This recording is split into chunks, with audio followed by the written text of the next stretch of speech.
30 years. Nearly 30 years.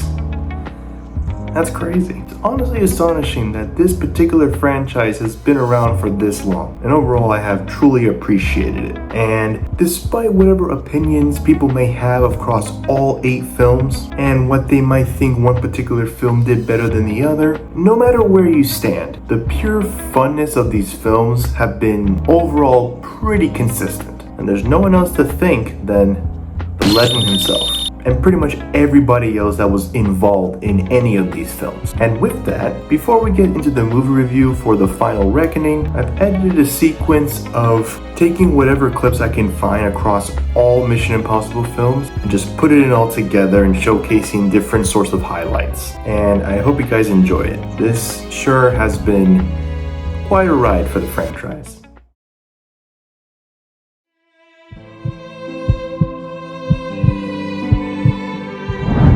They're dead. My team is dead!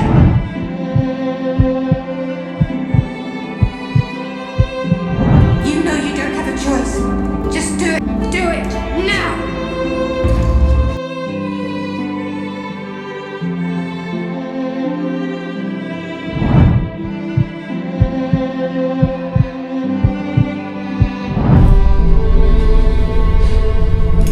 Jules, it's gonna be okay.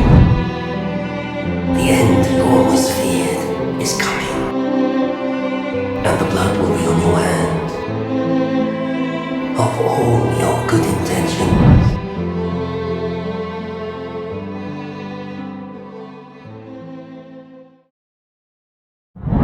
We're in this mess because Ethan wouldn't let me die. He's a good man. And he cares about you more than he can admit.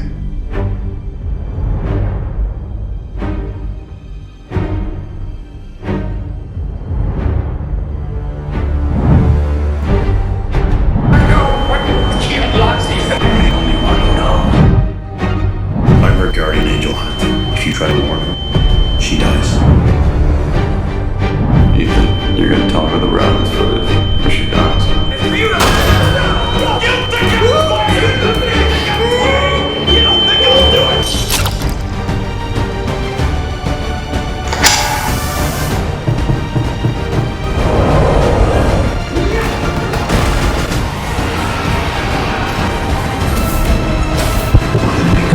The world's gonna be coming after you.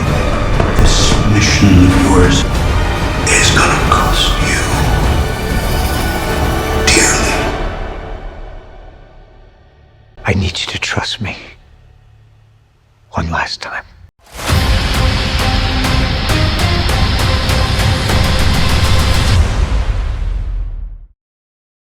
What is up, people? Today I'll be doing a movie review on Mission Impossible: The Final Reckoning. So as usual, this is my spoiler warning, so if you have not seen this film for whatever reason, then click off. But yeah, this is my spoiler warning. So as usual, I'll be giving you the breakdown.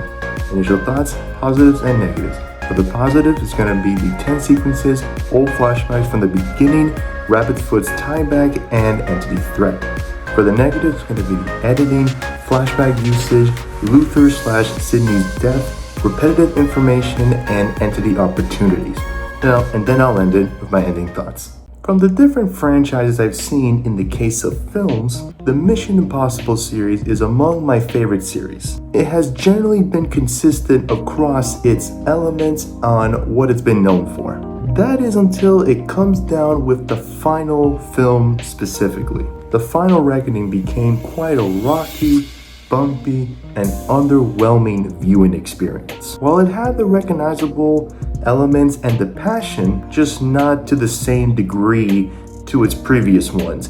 And unfortunately, it ended up not being the best send-off to the franchise as a whole. So first I'll talk about tense sequences. These sequences weren't just done well, but felt incredibly tense as they played out. Having these uncomfortable close calls as Ethan Hunt is trying to survive. One of them being the underwater submarine. Prepping up in the scuba diver suit to enter in the depth level toward the main submarine, swim his way through different spaces, and getting increasingly difficult at times. Some moments being of Ethan trying to carefully maneuver maneuver his way through the missiles, having the submarine itself rolling to the side towards the edge of a cliff while going in and out of the water as it rotates and trying to leave it through a tight entrance, with it filling up with water completely and having to take off his scuba suit in order to fit in, narrowly escaping and desperately swimming upwards to the surface. All of this to get one of the components,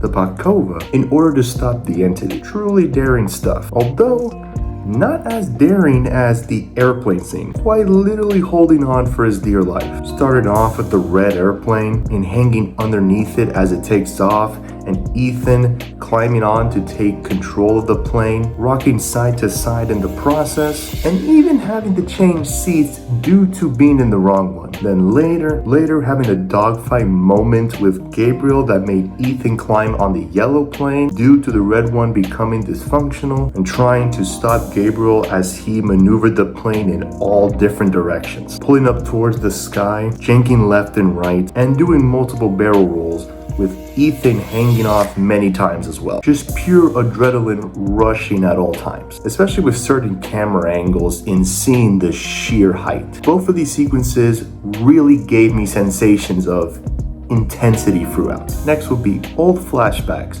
from the beginning. The one thing I will say for these flashbacks in this case, it was set up as a little moment of nostalgia, giving not only a brief reminder of the past, but in the importance of the kind of scenarios Ethan has been put in for the sake of keeping the world safe. Even though I can appreciate the nostalgia aspect of the flashbacks, a negative I'll say for now is I think they could have placed them better to serve those past scenarios to a greater extent. And I'll be discussing the other kind of flashbacks more later on. Next is Rabbit's Foot tieback. It was nice in the attempt of having some form of tieback to a device that Ethan got, in trying to give more of a deeper meaning / understanding of the type of threat it has on a wider scale. Although the attempt did felt minimal in making the connection with it to the entity. I simply found difficulty in being convinced on it, especially when you look up about the rabbit's foot. It gives a very vague description about it, which isn't an issue, as that's at least a good opportunity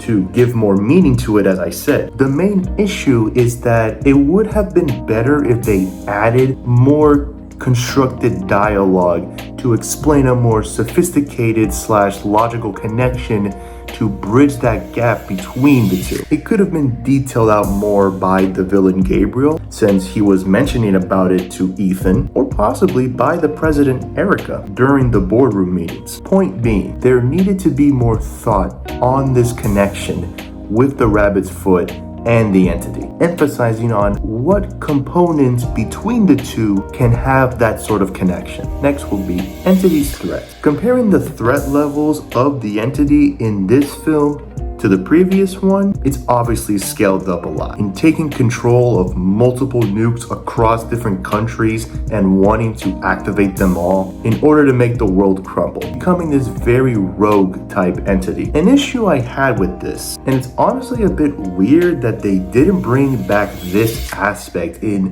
what it did to the different characters. I enjoyed this a fair amount in Dead Reckoning. A quick example was when the entity took over Benji's voice and it was giving Ethan random directions to go to. There was a missed opportunity in doing that again, but I'll explain more later in the negatives about this. And now we move on to the negatives, starting with the editing. This point right here really made the viewing experience a bit frustrating / annoying / awkwardly from time to time. Some of the ways some scenes were cut, I really don't know how it was somehow looked at and approved. For starters, the airplane scene between Gabriel and Ethan was such a sloppy mess. One example was the amount of times it kept showing Gabriel with the poison pill that was around his neck a total of 4 times. I'm not even exaggerating. I don't understand why it was necessary to have that many zoom-ins of the device. Just in case you didn't know that he had it with him, and after the third time, it became more annoying to see it happen and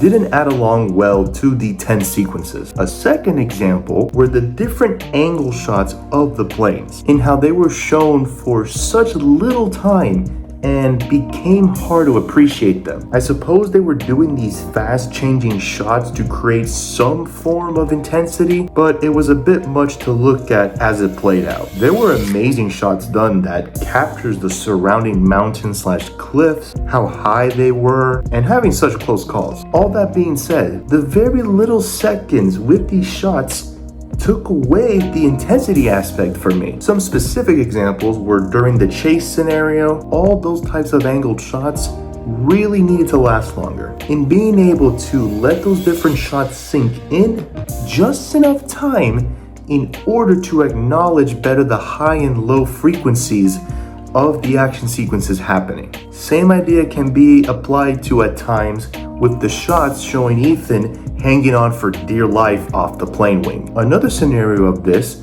was during the beginning buildup of finding Gabriel / rescuing Paris that was in handcuffs. The jump cuts of those particular scenes made the pacing awkwardly fast. It didn't have much of a proper starting buildup to those scenes, and there needed to be more sequences to serve them better. Even if it was basic and straight to the point on how they showcase it, just having a more mapped out initial buildup in leading to those scenes in a more intriguing manner. Lastly, a third scenario has to do with the 10 sequences, specifically with the submarine one. Putting the point simple, it suffered in terms of how long it lasted, in the same way the action scenes from Dead Reckoning did as well. While it was fun, some of the parts would have been better off to have taken out and have possibly served that saved time for other sequences throughout the movie. Could have helped with the beginning build-up scenario I talked about before this third point. These examples I've mentioned sadly brought down the potential intentions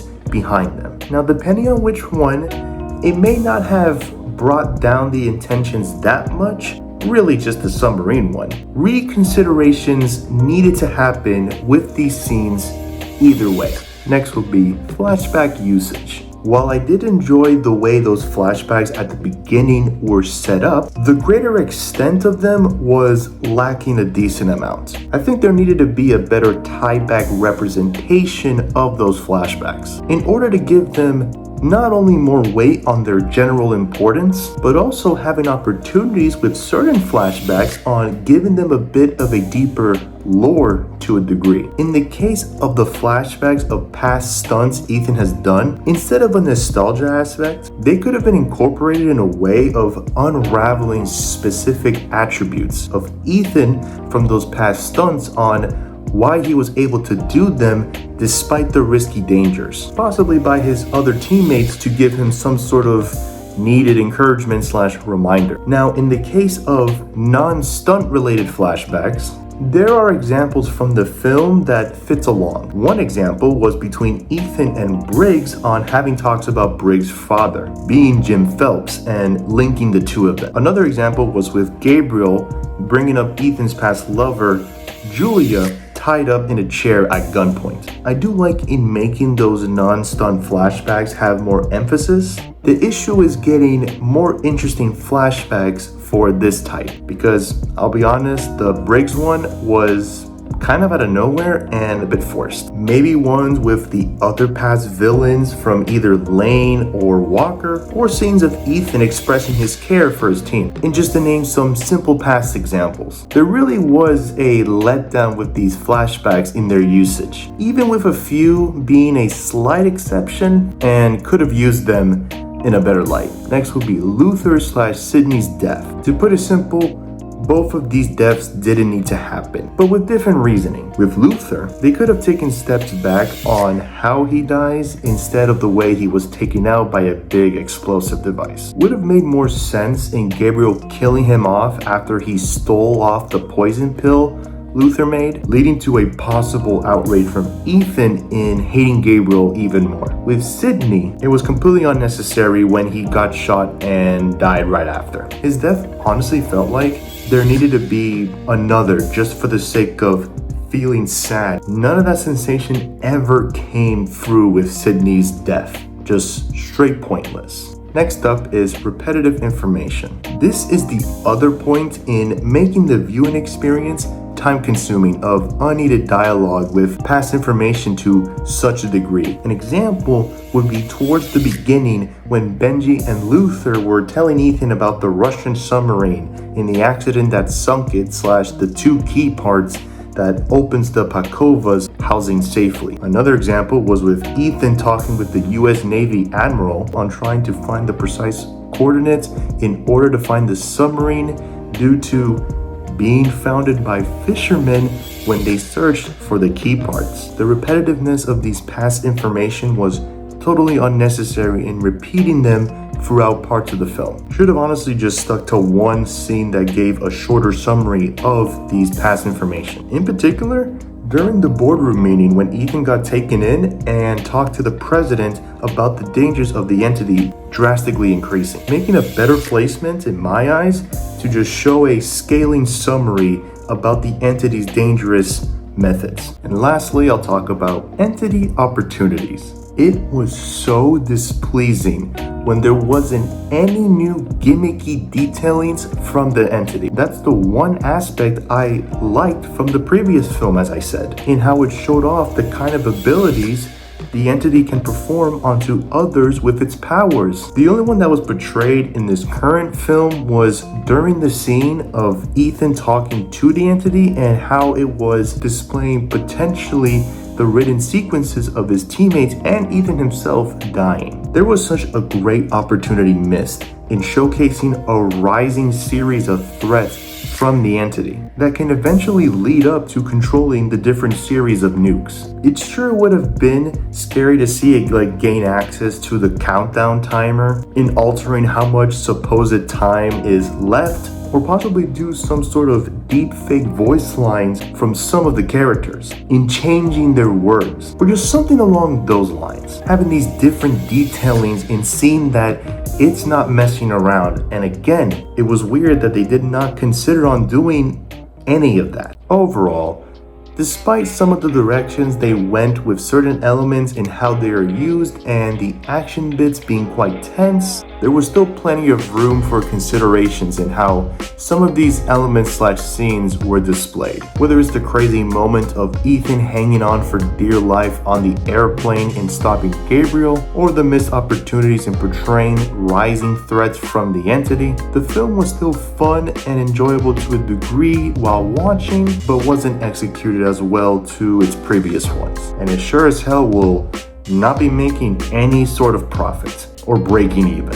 That's for sure, sadly. As for the rating of this film, I'll be giving Mission Impossible: The Final Reckoning a 6.5 out of 10. But anyways, later.